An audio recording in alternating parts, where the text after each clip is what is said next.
I'm here with Right Worshipful Brother Tom Moffat, Thomas Moffat, past District Deputy Grand Master of, well, at that time it was Windsor District. Now we're back to being Essex District. So welcome to the show. All Hello? right, Cameron, thank you for that introduction. My Masonic journey began on January 17th, 1983. That was with Garden Lodge at that time, Garden Lodge 641. And Garden Lodge lost its charter in 2002. And I then affiliated to Windsor Lodge uh, at that time. And having been a past master in Garden Lodge, I was master in Garden Lodge in 1989, 90. In 90 and 91, I had two consecutive years as master of that particular lodge. And then I would say when I joined and affiliated to Windsor Lodge, I felt an obligation to get into the officer lineup, so I started there, which was an open chair at that time as junior deacon. Proceeded through the chairs, through the both deacons' chairs, warden's chairs, and back to the master's chair in 2006. Became district deputy in 2011-12, and at that time I was 64 years old, and I was encouraged by other members at the Grand Lodge that particular year, suggesting that I put my name forward in 2010 to run in 2011, which I did do, and I was very pleased and thankful that Windsor District elected me to the position of district deputy, of which I enjoyed a very good year and fulfilling year.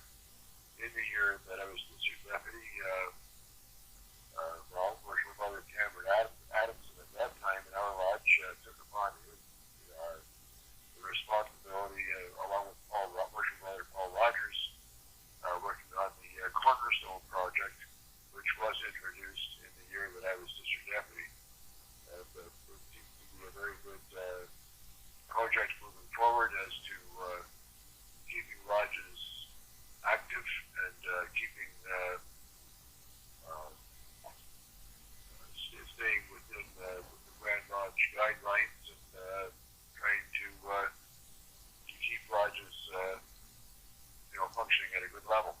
That's an interesting topic to bring up because I don't think I've actually discussed Cornerstone with any of my guests so far. And that's something that both my Mother Lodge and Harmony Lodge, my affiliated lodge, and I should mention, Great Western, Trinity Lodge, have been involved in our district.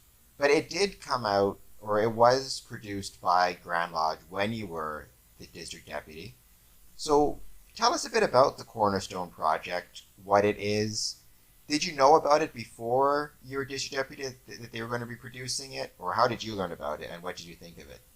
Actually, no, I did not know about it prior to becoming district deputy. And it was introduced at Grand Lodge the year that I became district deputy in 2011. The chairperson of that committee at that time, Grand Lodge chairperson, was Right Worshipful Brother Jamie Ireland, and he has visited our lodge, and it was basically to, of course, promote Masonry, but to encourage lodges and so on to have functions outside the lodge as well as staying within the guidelines and parameters that Grand Lodge puts out as to degree work and trying to keep everybody working at the same level and same goals trying to be set, so that there was some sort of uniformity within the lodges throughout the province. And what did you think when you first learned about it and when Grand Lodge introduced it? Because I know you were a big cheerleader of the program in Windsor Lodge. Yes, and I thought it was really an excellent program to give persons direction, some guidelines, and so on, and landmarks that are to be met to become a Cornerstone Lodge. And I felt they were all excellent working tools to stay within. And again, during that time that I was district deputy, and I think you stepped forward first, and then Paul assisted. But I certainly appreciated the fact that you were willing to chair it for our own lodge, because as district deputy, I needed somebody within my own lodge to sort of spearhead it on behalf of the district and of our lodge in particular. We also got to mention the other Tom passed away sadly, but our secretary brother, Right Worship Brother Tom Seal, was also pretty instrumental in that first Cornerstone designation. He was the secretary at the time, so he gathered all of the paperwork and documents needed to apply, and I know that he and Paul worked very hard on it. So, got to give a shout out to Tom Seal on that one as well. Yes, Tom was an excellent Mason, that's for sure, and he certainly was a huge loss to Windsor Lodge when he passed as suddenly as he did. But however, no, that was the Cornerstone. I found it to be a very excellent tool to use within the lodge and within the district. So, and I'm thankful that it's still carrying on. What was your impetus for joining Masonry? Because I don't think I've ever discussed with you your early years in the craft. Did you join because of family or friends, or how did you get involved with Freemasonry? I have two uncles in Peterborough that are Masons. One has since passed away to the Grand Lodge, but they're Masons in Peterborough. I knew of it through them somewhat, and my mother, when my father had passed away and mom remarried, but anyways, the person she married was a Mason in the Windsor district. Bob Rice was his name. He was out of Rose Lodge, but and it was initially he was going to get me an application to join Masonry. He wasn't active, but anyways, he was going to procure an application for me, and but he got ill with cancer, and that didn't happen. So I still had an interest in joining Masonry, and I met. It was at a retirement party from the University of Windsor, and I met a fellow there. He was out of Garden Lodge, Virtual Brother Charlie Cheshire, and I noticed his Masonic ring, and I just got in conversation with him and expressed an interest in joining Masonry, and it wasn't very long after that I had an application to land. So it was through, and that's what brought me into Garden Lodge, was with Charlie Cheshire, as that was the lodge that he belonged to. And then from applying and joining Garden Lodge and so on, Garden Lodge was predominantly Royal Arch Masonry. So I joined Royal Arch Masonry and became past first principal of Royal Arch Masonry in 1991.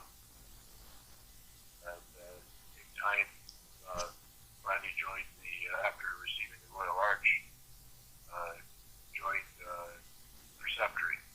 And I'm past Preceptor as well. I did that as well. So it's been an excellent journey, I must say. I've very, very much enjoyed it. I was Preceptor in 2017. But, however, and as I say, I was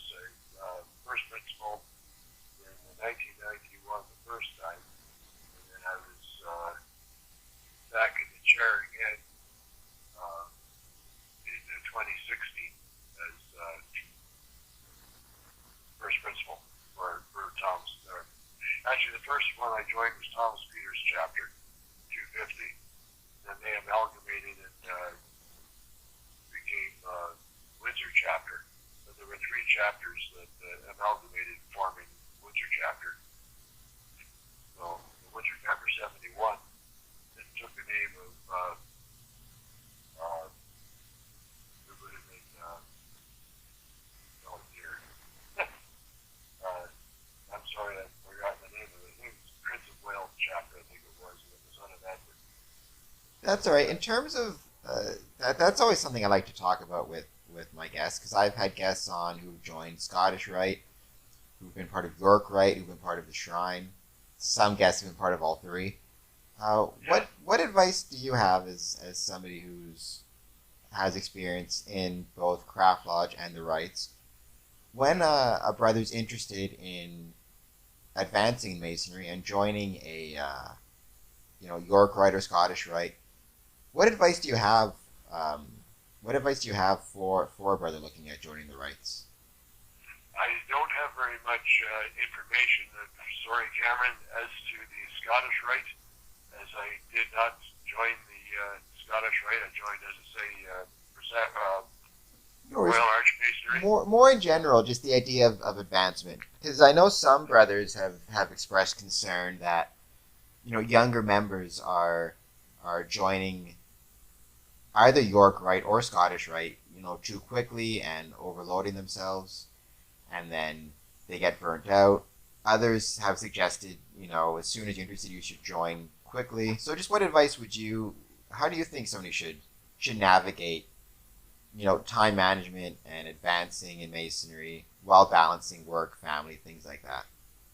I think that as to, coming into your craft lodge and working hard to get to your third degree and Master Mason's degree, and then that, of course, opens up the door for you to join either Scottish Rite or Royal Arch. But I think it's very important not to crowd yourself and try and get it all done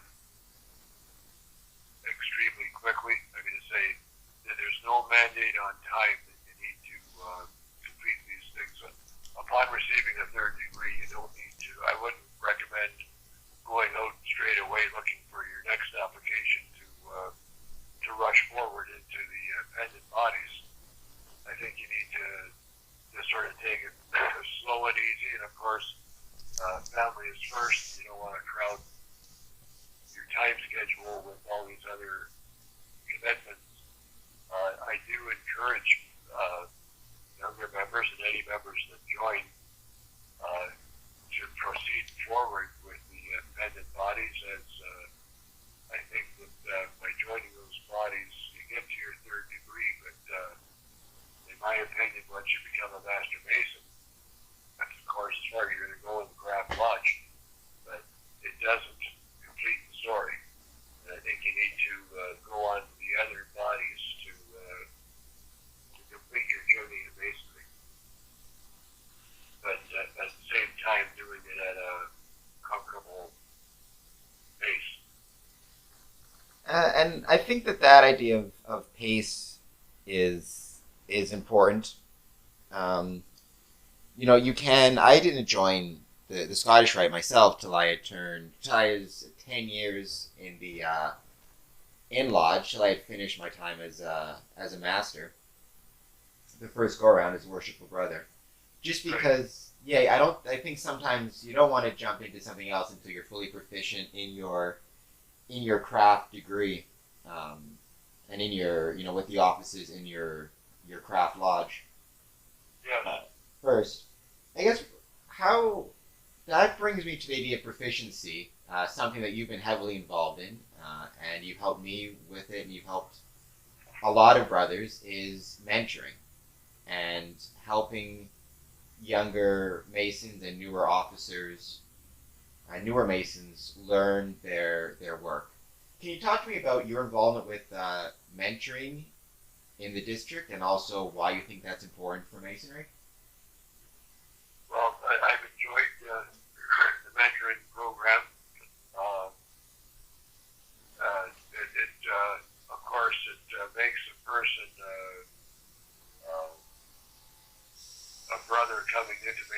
and or a candidate, you don't particularly have much mentoring at the level of a person with an applicant coming in as to a candidate. But once he gets through that first degree, to be able to be there for that person and let him know that what is expected in the next degree, what he needs to learn verbatim from memory as much as possible. And we certainly encourage being able to recite the obligation. Of course, the penalty portion most important. But however, I do agree. I do enjoy when a person does their work very proficient, proves themselves well. It's good to see, and that represents that they're interested in putting a bit of an initiative forward. They're doing some work on their own, whereas there's only so much we can do at the mentoring level, that is to assist them with what is required to advance to the next degree, and also as to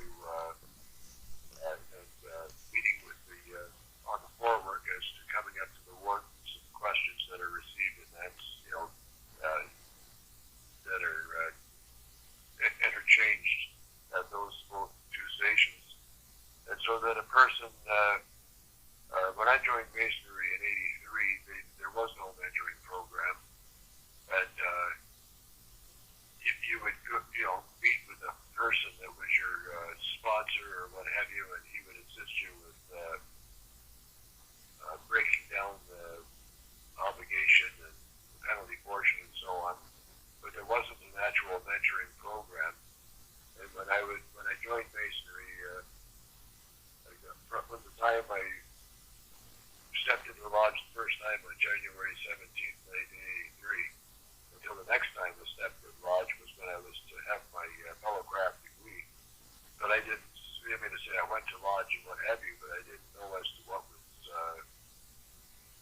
to be expected totally until I got into that degree. And you sort of come in cold, and it's not, it's a bit discomforting, whereas with the mentoring program, you're able to bring the person right through what he's going to experience coming up to his fellowcraft degree, up to the point, of course, when he has to leave the lodge to prepare for re-entry and then the lodge being open for the to bring us the fellowcraft. So it's just a matter of making it more user-friendly and more, I guess, less intimidating. And I think the thing about mentoring that sometimes Masons forget is we tend to think of mentoring as something you do for a candidate advancing in his degrees, from mentor apprentice to fellowcraft to master mason, and maybe for a new officer. But I've always thought, mentoring can be something that's a lifelong part of your Masonic career. That even if you've been a Mason for 10, 20 years, it never hurts to come back and brush up on your work and keep practicing it, because like everything else, right, the more you practice it, the better you'll be. And I've been a Mason now for 13 years, but I still find I learn a lot from attending mentoring sessions and reviewing the work and hearing other people do the work. Yes, and it's also as to the lectures in the various degrees. Even now, for myself, there's times you can listen there, and there's things that'll sort of, you'll be listening and some will tweak. You just sort of say, well, yeah, that's and if people would take or the general membership take into heart some of these lessons and lectures that are being given, there's an awful lot of useful tools in that, with even dealing with each other, not just as Masons, but within the community. Like you can use these tools as to being able to help you to reach out to people and just to be a friend, but just use it as life lessons, I guess you may say. No, I absolutely, and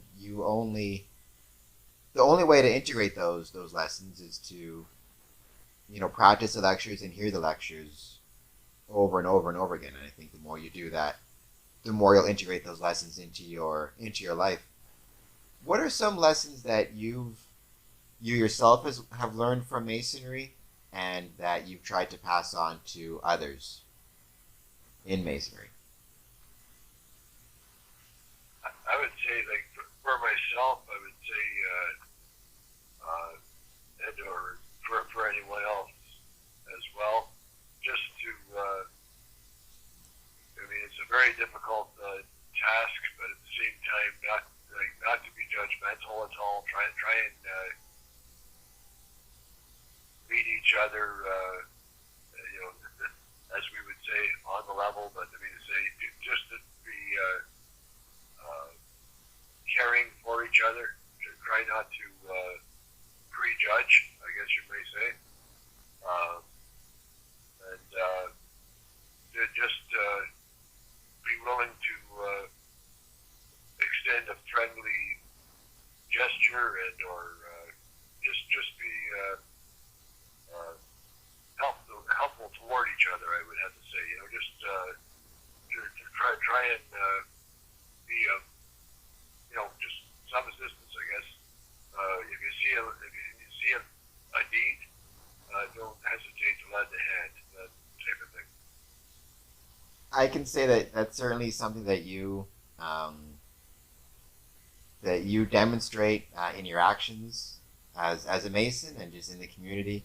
You're always there to help out your Masonic brothers, and so certainly that's a lesson that you've integrated in your own life and that you demonstrate to others by your conduct. Well, thank you, Cameron. It's just that, I mean, I try to just, be somewhat, without drilling at anybody, but I mean, just try and be slow and steady, I guess is what you might say, just don't be overbearing and just try and be supportive where you can or where I can.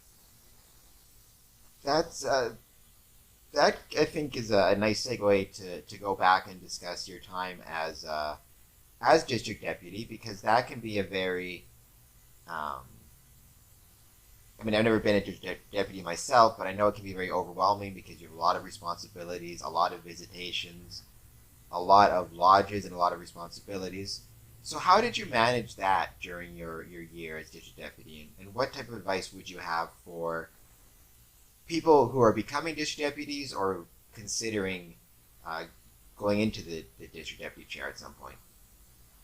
When I was coming into the chair of district deputy was when the Grand Lodge had just formulated the district deputies for running into or taking on the position of district deputy. And at the point that I did it, it was just a three session or three segments of a course put on by Grand Lodge, and you had to complete these courses in order to be able to run for the office of district deputy. Now they've extended on that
past, I asked if he would take on the position as district secretary for the district.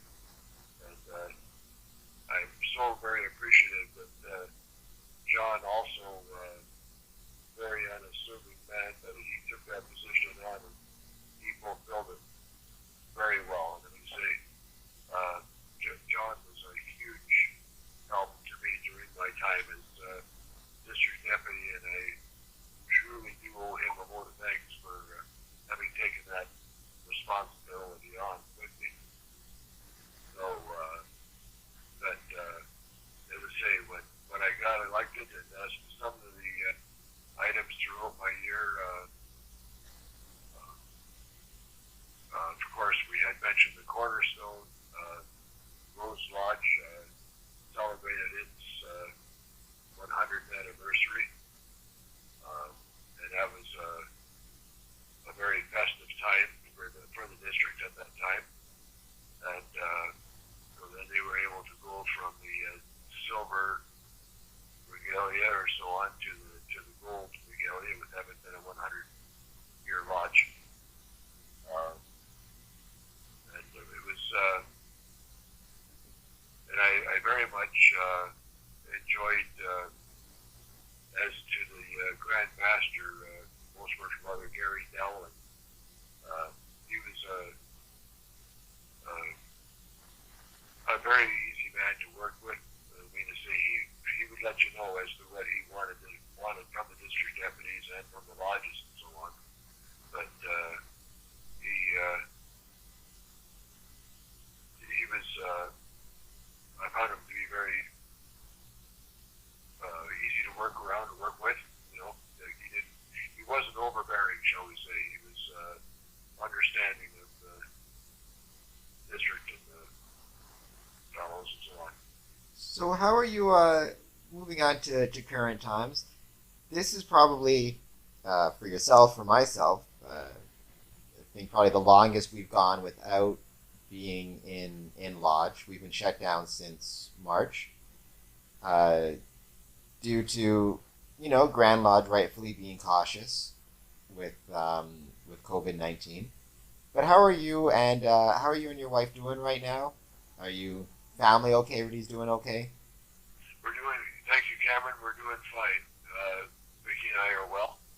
I'm still periodically reviewing some of my lines of some of the lectures that I have done in lodge and so on, so that with such a long absence, it's, nobody, myself and or any of the membership, nobody has had a hiatus from lodge for this long an extended period. Most times it's July and August, and then we're back at it.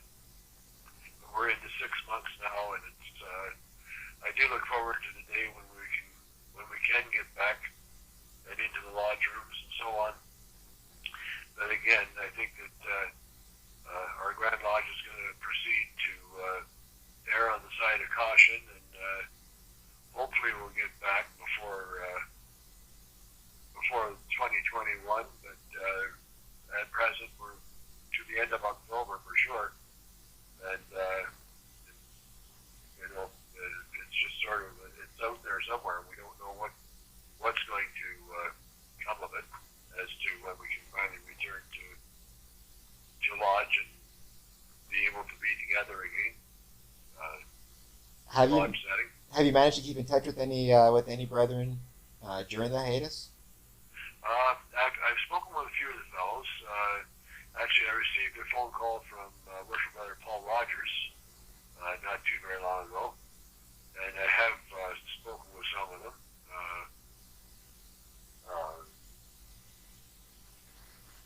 I haven't spoken with Ron Soto of late, but however, I've spoken to some of the fellows. Yeah, keep in some touch. Yeah. And how about how is your family doing with everything? Everybody okay? And your family then? So far as well, yes. Yeah. We have family in London, and they're keeping well. Our family we have a son in Windsor and his family, and of course our daughter and her family. The other one's well. I mean, so no one's having any ill effects of COVID or so on. Everyone's sort of got a bit of cabin fever going on, but everyone's staying fairly healthy. I think we all have some of that cabin fever right now. Yeah. What are you missing most about Lodge, and what are you, I guess, most looking forward to when we get to return? I think that most of all, I think it's just the fellowship, being able to meet together, sort of for a common purpose, and just basically meeting the fellows and looking forward to seeing new people coming in. I know we had a couple of applications out when things finally came to a grinding halt, and I'm hoping that perhaps those persons will have an interest even beyond when we are finally able to get back, that perhaps they'll let their application stand and we can move forward. And I look forward to being able to just get back to the fellowship and back to being able to be with each other and just share stories and have our degree work, have our fun, have our social time, and just sort of miss all the what we used to consider just the norm, And I mean, I'm looking forward to the norm to return.